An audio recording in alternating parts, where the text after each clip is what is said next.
என்னை பத்தி சொல்லும் போது பலர் வேண்டியவர்களும் விமர்சகர்களும் எதிர்கட்சிக்காரர்களும் சொல்லுது, தோத்து போன அரசியல்வாதி பேசுறாரு விடியான்றது அப்படின்பாங்க. நான் எப்படி தோத்து போனேன் என்பதை நான் உணர்கிறேன் என்பதை உங்களுக்கு சொல்லுகிறேன். நான் 20 வருடத்துக்கு குறைந்தபட்சம் 20 வருடங்களுக்கு முன்பாக அரசியலுக்கு வந்திருக்க வேண்டும். அது வர தவறினேன் என்பதுதான் எனக்கு தோல்வியாகப்படுகிறது. அப்படி வந்திருந்தால் இன்று நான் நின்று பேசிக் கொண்டிருக்கும் வார்த்தைகளும் இடமும் வேறாக இருக்கும். நான் இப்பொழுது பேசுவது எனக்கு வாக்கு அளிக்காதவர்களுக்காக பேசுகிறேன் என்று நினைக்க வேண்டாம். அவர்களும் என் மக்கள் தான், அவர்களும் என் உறவு தான். வாக்கு அளித்தவர்கள் போக இந்த டெமோக்ரசி என்பது பாக்கி 49% கவனிக்காமல் விடுவதல்ல. அவர்களும் இருக்கிறார்கள் என்பதை நினைவில் கொள்ள வேண்டும். அதுதான் டெமோக்ரசி. சோ உங்களுக்கு அவங்களுக்கு இருக்கிறது 2% வித்தியாசம் தான். தம்பி என்னங்க தாடியெல்லாம் வச்சு போற பார்த்து தம்பிங்கிறீங்க. காலம் அவர்களை தம்பி ஆக்கிவிடும். யாரை அண்ணலாக்க வேண்டுமோ அவரை அண்ணலாக்கும். இந்தியை திணிக்க முயன்றதை தடுத்தவர்கள் இன்று நரைத்த தாடியுடன் நின்று கொண்டிருப்பார்கள். இந்த கூட்டத்தில் மொழிக்காக உயிரையே விட்டுருவீங்களான்னா விட்டுருக்காங்க தமிழ்நாட்டில். அந்த மாதிரி விஷயத்தோட விளையாடாதீங்க. நீங்க பச்சை பிள்ளைக்கு கூட தெரியும், தமிழனுக்கு தெரியாதா தனக்கு எந்த மொழி வேண்டும் எந்த மொழி தேவை என்பதை முடிவு செய்யும் அறிவு தமிழனுக்கு உண்டு. பச்சை குழந்தைக்கே உண்டு. அளவுக்கு மீறி தாயார் உணவு ஊட்டினால் முகத்தை திருப்பிடும், இல்ல துப்பிடும். நாங்க அந்த மாதிரி அநாகரிகமான விஷயங்கள் செய்ய தூண்டாதீர்கள் எங்களை. இந்த வருடம் நமது குரல் பாராளுமன்றத்தில் ஒலிக்க போகிறது. அடுத்த வருடம் உங்கள் குரல் சட்டமன்றத்தில் ஒலிக்க போகிறது. அதற்கு கட்டியம் கூறும் விழாதான் இது. மாணவர்கள் தான் நாளை. அவங்களுக்கு என்னென்ன இஷ்டமோ அதையெல்லாம் கத்துக் கொடுக்க வேண்டுமே தவிர, நான் சொன்னதை நீ கத்துக்கலன்னா உனக்கு கை செலவுக்கு காசு கொடுக்க மாட்டேன்னு சொல்ற ஒரு அரசு எந்த நிலைக்கு தள்ளப்படும் என்பதை சரித்திரம் சொல்லும். அது ஒருவேளை மறந்து போயிருந்ததுன்னா நாளை சொல்லும். மாற்றத்திற்கு தயாராக உங்களை தகுதி உள்ளவர்களாக்கிக் கொள்ளுங்கள் என்பதை நான் முதலாம் ஆண்டிலிருந்து சொல்லிக் கொண்டிருக்கிறேன். பத்தலைங்கிறது இவருக்கு வேலையா போச்சுங்க அப்படிங்க. பத்தலை தான். நான் இப்ப வந்ததே பத்தலைங்கிறேன். 20 வருஷத்துக்கு முன்னாடி வந்திருக்கணுங்கிறேன் நான். உங்களுக்கு பிறகு அப்படின்னு நீங்க உங்கள யாராவது கேட்டீங்கன்னா அப்படியே அந்த கேமரா அந்த பக்கம் திருப்புங்க. இருக்காங்க இப்ப இவங்கெல்லாம் கொண்டு வந்து சேர்த்த இளைஞர்கள்லாம்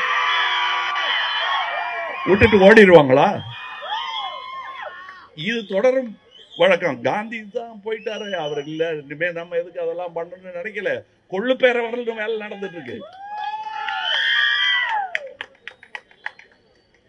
மீண்டும் மீண்டும் சொல்லுகிறேன், உங்கள் பலம் என் பலம் எனக்கு எப்படி தெரியாதோ அதுபோல் தெரியாமல் இருக்கிறது யாராவது நினைவுபடுத்த வேண்டும்.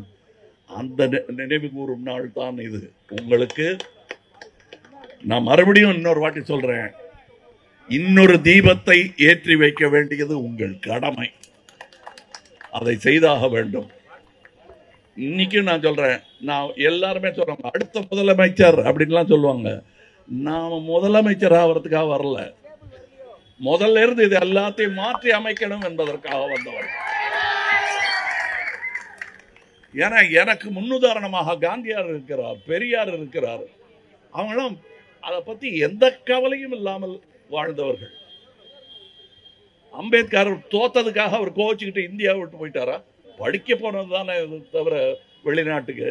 இங்கே இருந்து கடைசி வரையிலும் அவர் எழுதிய புத்தகங்கள் இன்னமும் நிறைய கிடைக்கப்பெற வேண்டும் தமிழகத்தில் என்பதுதான் என்னுடைய ஆசை.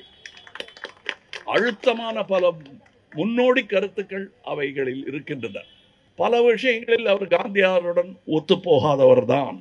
இருப்பினும் கான்ஸ்டிடியூஷன் ஆஃப் இந்தியா அமையம் பெற வேண்டும் என்று அவர் ஆசைப்பட்ட போது பட்டியலிட்ட பெயர்களில் அவருக்கு சேர்த்த பெயர் அம்பேத்கர் அவர்களின் பெயர். அப்படி உருவான நாடு இது. இதை தான் தோன்றிகள் அசைத்து பார்க்க முடியாது. இது ஒரு நாடு, இதை பிரித்தாள முடியாது. அப்படி நினைப்பவர்கள் எல்லாம் நாட்டை விட்டு செல்ல வேண்டும். They have to quit India. அதை புரிந்து கொள்ள வேண்டும். இதை நீங்கள் பல்மொழிகளில் சொல்ல வேண்டும். ஆனா நான் என்ன மொழியில் படிக்கணுங்கிறத யாருமே சொல்லக்கூடாது. ஏன்னா என்கிட்ட யார் சொன்னாங்க, நான்லாம் வந்து மொழி போராட்டத்தில் அறநிஜார போட்டுக்கிட்டு பங்கெடுத்த பையன் நான். ஆனால் இல்லைங்க, இனிமே வலியுறுத்த மாட்டோம் என்று மேல் தலைமை சொன்னதற்கு பிறகு அமைதி அடைந்தோம். அதுக்கு பிறகு நான் இந்தி படத்திலேயே நடித்தேன். ஒரு வார்த்தை இந்தி தெரியாது எனக்கு, ஆனால் நடித்தேன். அது மாதிரி தமிழன்ட்டு அவனோட சாய்ஸ், நீ என்ன வேணா பார்த்துக்கன்னா. சைனீஸ் மொழி கற்றுக்கணும்னு ஆசைப்படுவான். அதுக்கு ஆவரை செய்ய வேண்டியது அரசாக இருக்க வேண்டுமே தவிர அரசியல் செய்யக்கூடாது. மொழி, கல்வி, ஞானம் என்பது அனைவருக்கும் சொந்தமானது. இன்னைக்கு அமெரிக்காவில் ஒரு முறையாவது செனட்டில் காந்தியாரின் பெயர் உச்சரிக்கப்படாமல் இருப்பதில்லை. ஒவ்வொரு முறை கூடும்போதும் காந்தியாரின் பெயர் அங்கே உச்சரிக்கப்படும். அப்படித்தான் இருக்கும். இந்தியாவிற்கு அந்த பலம் உண்டு. நாம் எங்கெங்கெல்லாமோ சென்று கல்விகளை கற்போம், மொழிபெயர்ப்போம். அதை நாங்கள் பண்ணிட்டு இருக்கோம். பண்பாட்டு மையத்தில் மொழிபெயர்ப்புக்கு என்று தனி பயிற்சிகள் நடத்தி கொண்டிருக்கிறோம், படிப்பகங்கள் வைத்துக் கொண்டிருக்கிறோம். இது பிற்பாடு 100 படிப்பமாக 200 படிப்பமாக ஆனால் மட்டும் போதாது. இது ஒரு பல்கலைக்கழகமாக மாற வேண்டும். இத முச்சந்தில் நின்றுட்டு பெரியார் சொன்ன போது யாராவது நம்பியிருப்பாங்களா? இருக்கு, இன்னைக்கு திருச்சியில் இருக்கு. நமக்கு தமிழகம் எங்கும் இருக்க வைக்க வேண்டும். அதுதான் நம்முடைய வெற்றியாக அமையும். இந்த வருஷம் குரல் கேட்கும். அடுத்த வருஷம் உள்ள போறதுக்கு முன்னாடி ஒருவருக்கு ஒருவர் கைகுலுக்கி கொண்டு உள்ளே செல்வோம். நன்றி, வணக்கம்.